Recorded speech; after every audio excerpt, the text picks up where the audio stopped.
Assalamualaikum warahmatullahi wabarakatuh. Selamat malam teman-teman sekalian. Kami dari kelompok 3 ingin mempresentasikan tentang konseling behavioral. Ya, pengertian konseling behavioral menurut Surya 2003, konseling behavioral adalah sebuah proses konseling atau bantuan yang diberikan oleh konselor kepada klien dengan menggunakan pendekatan tingkah laku behavioral dalam hal pemecahan masalah-masalah yang dihadapi serta dalam penentu arah kehidupan yang ingin dicapai oleh klien. Konseling behavioral merupakan suatu proses membantu orang untuk belajar memecahkan masalah interpersonal, emosional, keputusan tertentu.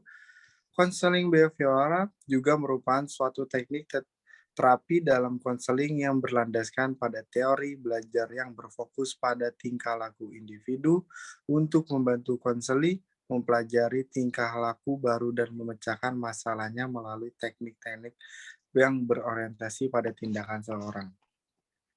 Karakteristik dalam konseling behavioral berfokus pada tingkah laku yang tampak spesifik, memerlukan kecermatan dalam perumusan tujuan konseling, dapat mengembangkan prosedur perilaku spesifik sesuai dengan masalah klien, penilaian yang objektif terhadap tujuan konseling.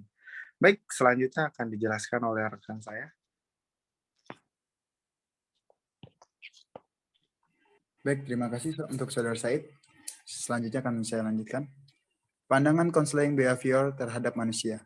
Dalam konseling behavior berpandangan, pada hakikatnya kepribadian manusia adalah perilaku, di mana perilaku tersebut merupakan hasil dari pembentukan pengalaman interaksi individu dengan lingkungan sekitarnya. Menurut Pianiswati tahun 2008, pada konsep utama dalam konseling behavior adalah keyakinan tentang martabat manusia itu sendiri yang bersifat falsafah dan sebagian lagi bercorak psikologis. Konseling behavioral berfokus pada perilaku manusia yang dapat dipelajari dan dapat dirubah. Adapun beberapa kondisi pada manusia yang menjadi dasar dalam pelaksanaan konseling behavior, yaitu 1. Pada dasarnya seseorang manusia tidak memiliki kepribadian yang baik ataupun buruk, bagus ataupun jelek. Setiap manusia mempunyai potensi yang berbeda-beda dalam bertingkah laku baik ataupun buruk, tepat ataupun salah. Dengan berdasarkan keadaan yang sudah ada atau berasal dari keturunan dan lingkungan nativisme dan empirisme, terbentuknya pola-pola tingkah laku yang menjadi ciri khas kepribadiannya. Kedua, setiap manusia mampu untuk berefleksi atas tingkah lakunya sendiri, menangkap apa yang ingin atau akan dilakukan, dan mengatur serta mengontrol perilaku sendiri. Ketiga, manusia mampu untuk memperoleh dan membentuk sendiri pola-pola tingkah laku yang baru melalui suatu proses belajar. Apabila pola-pola lama dahulu dibentuk melalui belajar, pola-pola itu dapat diganti melalui usaha belajar yang baru. Keempat, manusia dapat mempengaruhi perilaku orang lain dan dirinya sendiri. Dapat dipengaruhi juga oleh perilaku orang lain. Selanjutnya akan dilanjutkan oleh rekan saya. Baik, yang selanjutnya ada pandangan tentang manusia dalam konseling behavioral. Manusia pada saat lahir sudah mempunyai bawaan netral, artinya manusia tersebut memiliki hak untuk berbuat baik, buruk, dan jahat.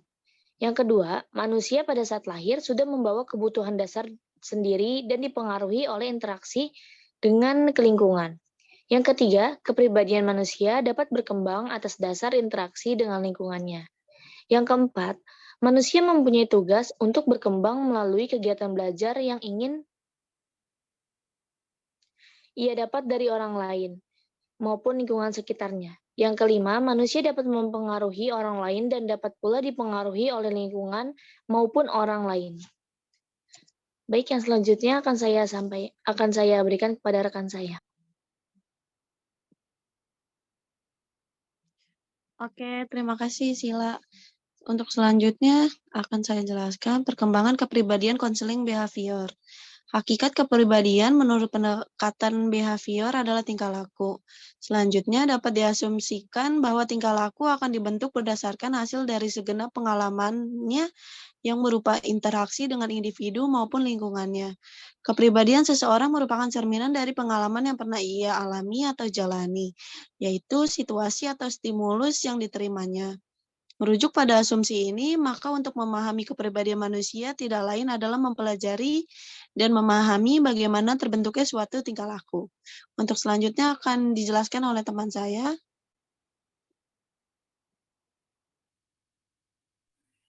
Baik, untuk selanjutnya yaitu tujuan konseling behavioral.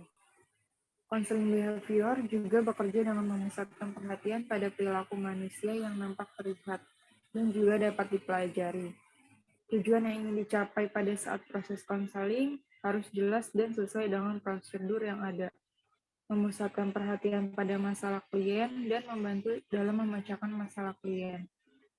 Pada tujuan konseling behavior, untuk mencapai kehidupan tanpa mengalami perilaku simptomatik, yaitu kehidupan tanpa mengalami kesulitan atau hambatan perilaku yang dapat membuat ketidakpuasan dalam jangka panjang atau mengalami konflik dengan kehidupan sosialnya. Konseling di sini juga diharapkan agar klien dapat membentuk dirinya menjadi lebih baik dan baru dari sebelumnya. Sedangkan untuk tujuan umumnya yaitu dari terapi perilaku adalah membentuk kondisi baru untuk belajar, karena dengan melalui proses belajar dapat mengatasi masalah yang ada. Untuk selanjutnya akan dilanjutkan oleh rekan saya. Selanjutnya ada teknik konseling behavioral. Perbedaan konseling behavior dibanding dengan metode konseling yang lain adalah pada pengembangan prosedur-prosedur terapeutiknya yang spesifik, memiliki kemungkinan untuk diperbaiki melalui metode ilmiah. Dalam konseling behavior, teknik-teknik spesifik yang beragam dapat digunakan secara sistematis dan hasilnya bisa dievaluasi. Teknik-teknik tersebut bisa digunakan jika saatnya tepat untuk menggunakan dan banyak di antaranya yang bisa dimasukkan ke dalam praktik psikoterapi yang berlandaskan model-model lain. Baik, selanjutnya saya kembalikan kepada moderator. Baik, terima kasih teman-teman kelompok yang sudah menjelaskan materi pada malam hari ini. Semoga bermanfaat dan dapat dimengerti. Terima kasih. Wassalamualaikum warahmatullahi wabarakatuh.